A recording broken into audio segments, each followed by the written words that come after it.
My name is Freddy Rodriguez. I'm a right-handed pitcher slash utility player. I go to River City High School and I've committed to Cal Poly.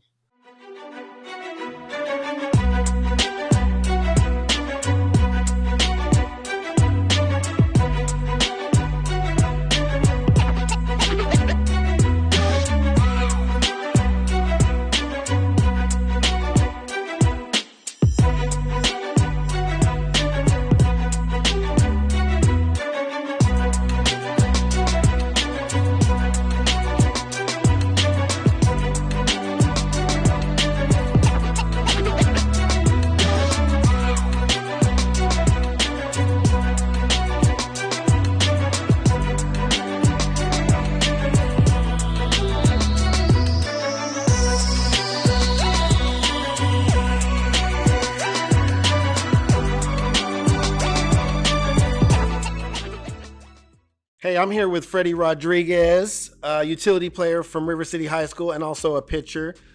Freddie, it's good of you to join me. How are you doing today? Good, how are you? I'm doing well, thank you. I really appreciate you taking the time to join us. Couple of questions I want to ask you, man. Who's been the biggest influence on your life? Probably my family. I've just learned a lot from them going over the years, and a couple things that like has really meant a lot to me is them always pushing me to be greater and always being there for me.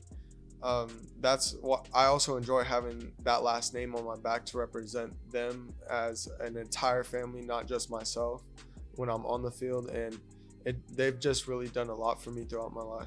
I find that interesting. Talking to a lot of athletes, a lot of it is about carrying on some sort of family name or legacy and having, Rodriguez on the back and kind of what that means to you. It's pretty impactful. So tell me a little bit about a story about them and how they've impacted your life thus far.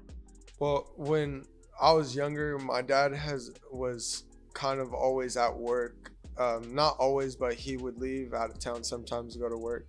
And just his work ethic to always be there and stuff for me, no matter what the circumstance was, he always got it done. Another thing was like my mom, she's just always been pushing me academically, and I've really took that to take a part of my life. I've always enjoyed how she's pushed me academically to never be satisfied with like a low grade or anything like that. They've just I don't really have a story about it. It's just really, they've really always have been there. I mean, it definitely makes a difference having people in your life that support you that way. Now, obviously, you're a student athlete. What does that look like on a typical day? I mean, as far as playing baseball, working out, dealing with schoolwork, how does your day look like usually? So right now, throughout quarantine, like for me, waking up is probably the most important part of my day. I wake up around 5, and through my coaches and my parents, they've always said this thing, GYMR. It means get your mind right. So when I start my day, it's like my mind's most clear and it's in the right mindset pretty much. So I start my day out with a workout around 5 a.m. And throughout my workout, it's just mainly focusing on my breathing and my weights, just grinding. After that, I go home and I work on my academic part of my life, and I push to be successful in that. So when I go back to school, I'm already one step ahead, and I'm already like, I don't know how to say it, but above everyone else academically.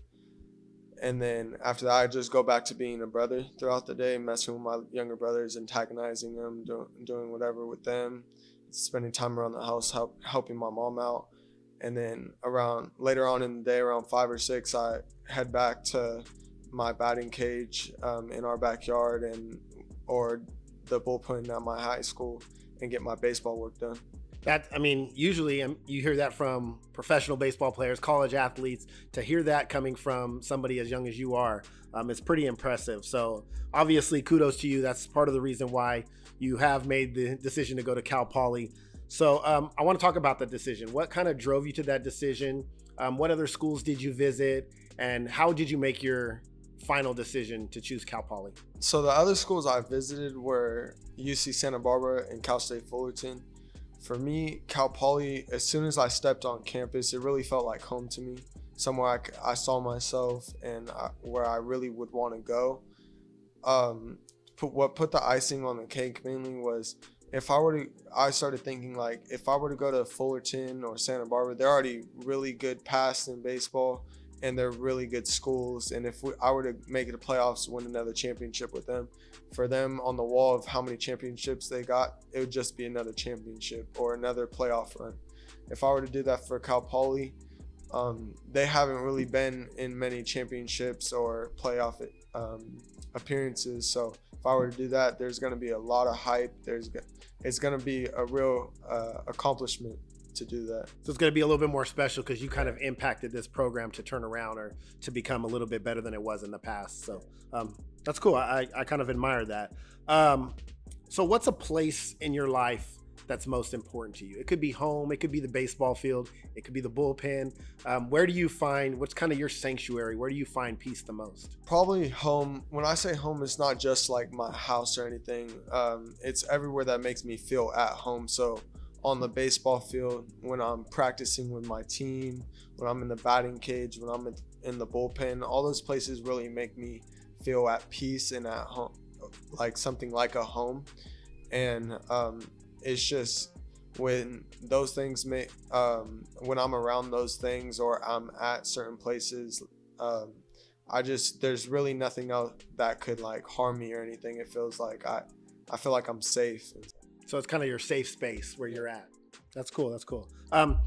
Talking about your accomplishments, obviously entering your junior year, what are you most proud of, or what's the biggest accomplishment you've had thus far in your life? Now I know it's, you're still very young and there's obviously a lot more to come, but what are you most proud of as far as your accomplishments thus far?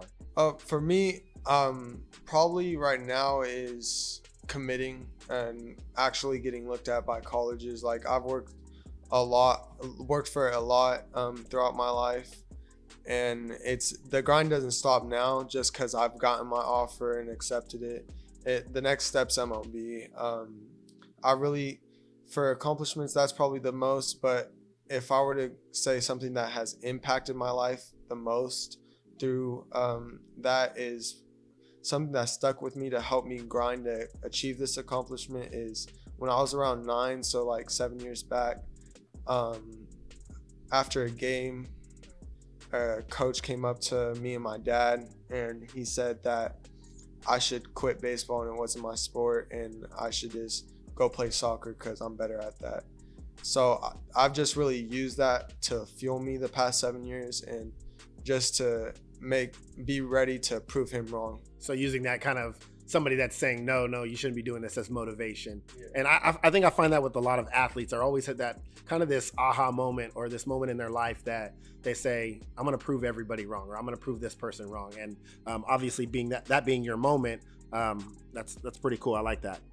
So student athlete, quarantine, high school environment, peer pressure, girls, drugs, all these things. How do you manage to stay focused, stay out of trouble, and then also kind of picking and choosing the people that you bring into your life? How are you able to handle all of those things at such a young age? So for me, my parents have definitely like set great examples for me with the people they've been around, but I've just have learned growing up and like looking at things. I definitely know like what groups to stay away from because it's just you see something and you compare it to, for me, because I'm an athlete, I want to compare it to someone who's successful athlete. So it's like, are they doing that? No, they're not. So I just learned how to keep my head on straight and like stay away from those drugs and everything else. Like I understand where I'm going to be in life and what outcome I could potentially achieve. And I've just really learned how that if you get caught in that like in crowd or like that wrong crowd, that you'll get lost in it real fast, and to always keep your head straight because I know what I got going for me. That's a great example. I like the point that you kind of stated about being in the in crowd, and it takes a lot because most kids your age, it's easy to fall into that trap of wanting to be cool or wanting to be fit in or wanting to do what everybody else is doing to be, the popular kid on campus or whatever.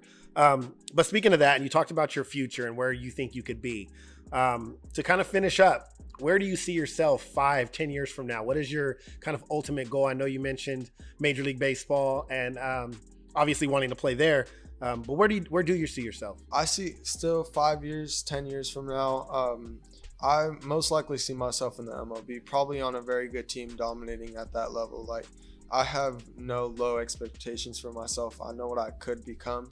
And me with my grind and when I keep working, it's going to get me to that level to dominate. Nice. Well, I appreciate you joining me. I do have one last question. I know everybody wants to know. What's your max speed on the radar gun right now? Right now, I'm at 87 off the mound. I haven't done like a pull down where I crow hop, throw it in, but right now it's 87. Well, I can see, 90s coming in the near future. So I appreciate you joining me again, Freddie, and good luck to you. Okay, thank you.